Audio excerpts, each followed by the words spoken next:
Welcome everyone. Today, we're taking a look at part of what we've been building for our next update. Locked and Loaded, releasing September 2nd. And what you're about to see is over a year's worth of work. And in this devlog, we'll focus on animations, loadouts, UI, and gadgets. So let's get right into it.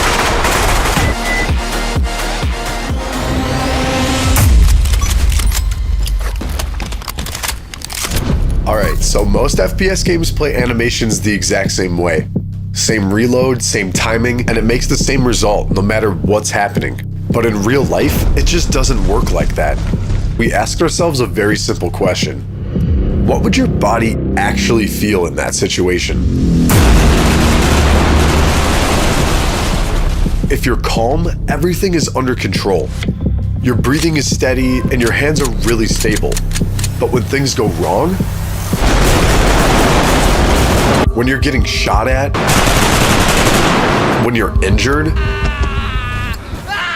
when you're just simply trying to stay alive,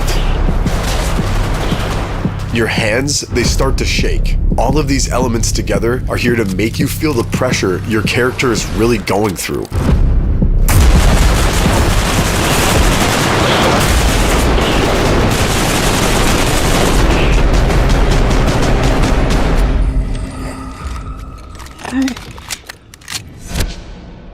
And that pressure directly affects how you reload. Reloading under pressure is completely different from reloading when you're safe. So we built two entirely different states, calm and stressed.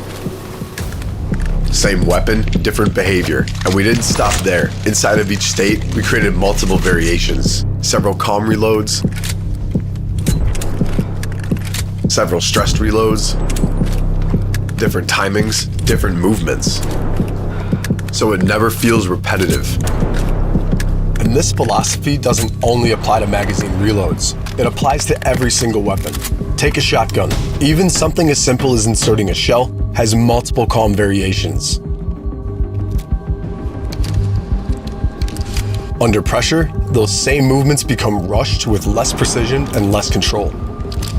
The same goes for bolt-action rifles. Loading individual rounds also has multiple calm variations. But again, under stress, your character can struggle with a round or fumble it before loading it. Even operating the bolt itself has several calm variations. Under pressure, your hand can slip on the bolt, you lose your grip, grab it again, and finally chamber the next round. The more stressed you are, the more your weapon will reflect that. The revolver presented us with a very different challenge. Most games handle it the same way. Press reload, dump every round. Insert a speed loader, and you're done. One animation, no matter how many rounds you fired. So we decided to do it differently. Every possible reload has its own animation. Fire one shot, you replace one round. Fire three, you replace three. Empty the cylinder, and you're reloading all 8 rounds. Every single sequence has its own timing, its own movements, and its own duration. Because that's how a real revolver works. But it also changes the way you play. Because now for the first time, reloading a revolver isn't the same decision all the time. Replacing one round is much faster than replacing 8. So now, you better think before you reload. Every animation starts with a reference. First, our creative director Leo records the movement in real life. That reference is then sent to Tap Brandon, who then recreates the motion and brings it to life through animation. And finally, the in-game result. This has taken weeks worth of work, sometimes more than a month for one single weapon.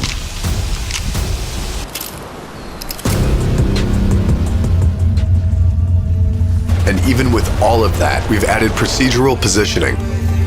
Your weapon is never held exactly the same way, slightly higher, slightly lower, slightly off center.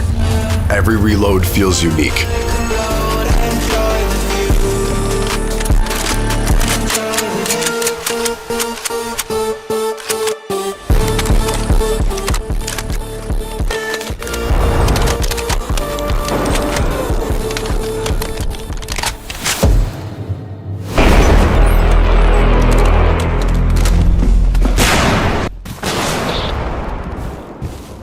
Since the very beginning of Bodycam, and even before Bodycam existed, we've been obsessed with ragdolls. They've been one of the most advanced systems in the project and one of the most appreciated by the community. But despite everything we had built, we felt something was still missing.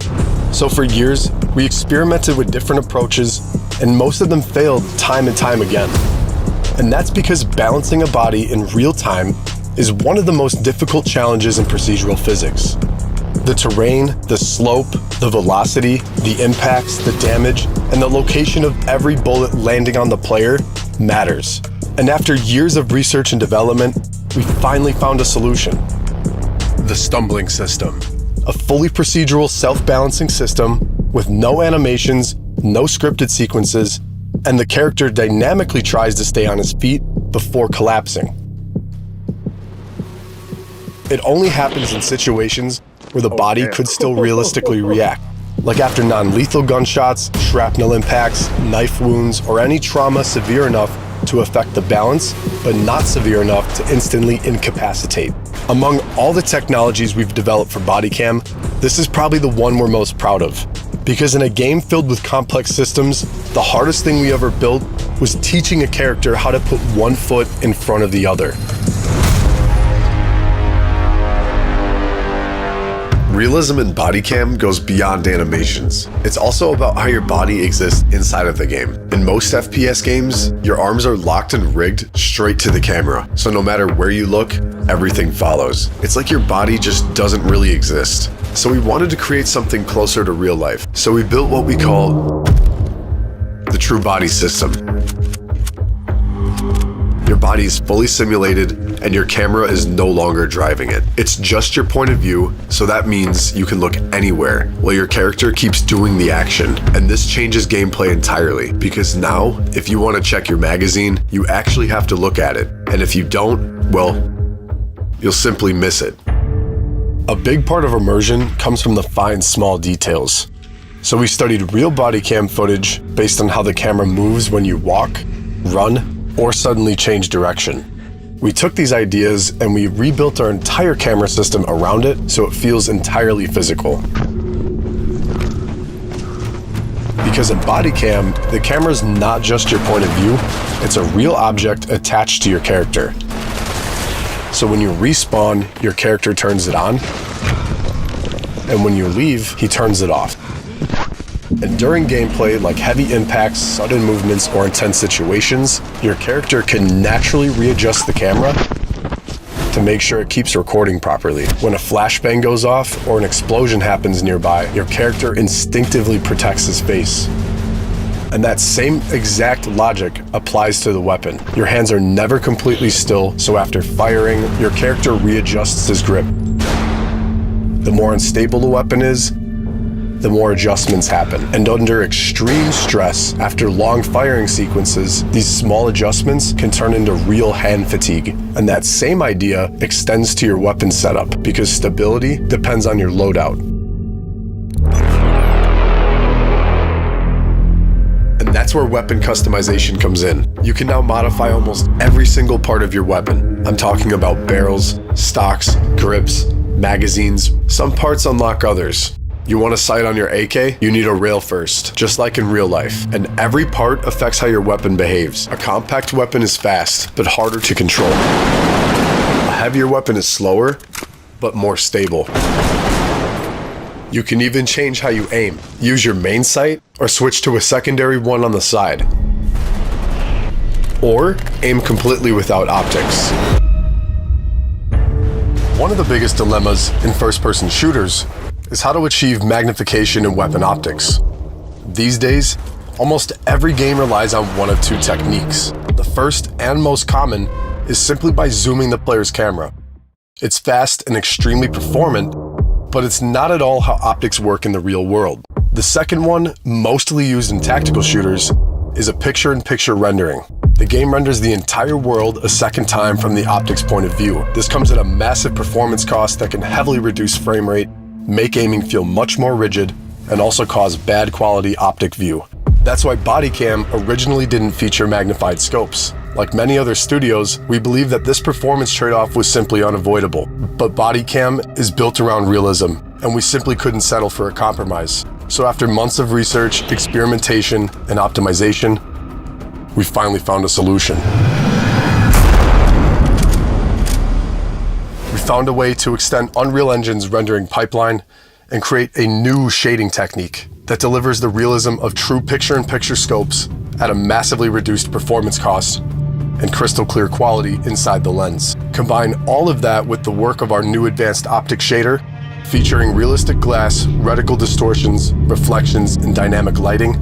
Bodycam's optics are now closer than ever to their real-world counterparts, again pushing the limits of how realistic a game can truly be. And now, you're no longer stuck with random weapons. You can choose everything and create as many loadouts as you want, each one built exactly for your own play style. This update is also expanding Bodycam's arsenal, because alongside the new loadout system, we're introducing a wide range of new weapons. From the compact SG9X to the Viper.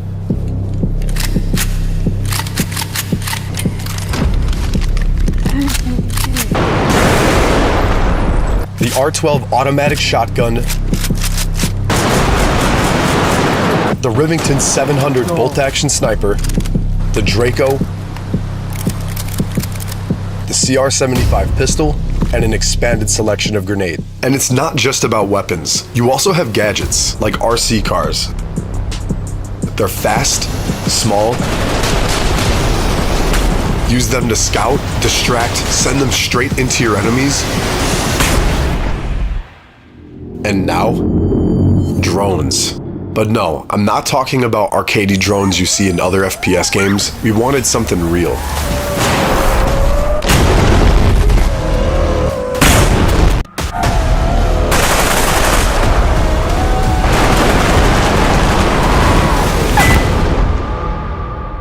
So we built two ways to control them. A casual mode, it's simple, accessible, and very efficient for newer players. And then we also built an FPV mode based on real-world physics with real movement and real control. If you've never flown a drone before, you can now learn. But if you've already flown one in real life, you can do the same exact thing here. Same movement, same precision, same everything. If you're a real drone pilot, your team will need you on the battlefield, because now drones are unpredictable. They're fast, dodge, they dive to come straight at you. You're no longer fighting a system, you're fighting a real pilot with killer intent. But we know some players might think that drones are too fast, too small, and too hard to hit, but that's not the case. We built a very precise hitbox system, so they're actually very easy to destroy. One bullet, and it's gone. It all comes down to reaction time and who reacts first. And all of this happens inside of the game. No menus, we removed every single one of them. Everything is done directly on the tablet. You want to change your weapon and attachments? You open the tablet. You want to start a match? You open the tablet. Check the scoreboard? You open that sweet old tablet. Everything keeps happening around you in real time.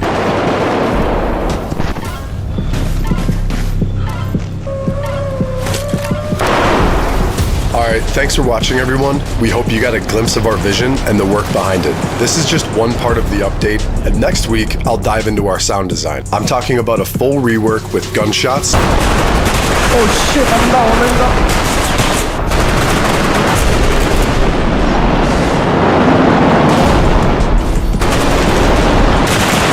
Oh yeah, bro. Footsteps, and overall ambiance improvements. We have rebuilt everything to match a real body cam and the things they see and hear around it. So there's a whole lot more coming, and I'll be right here to tell you all about it. And until then, see you on the battlefield.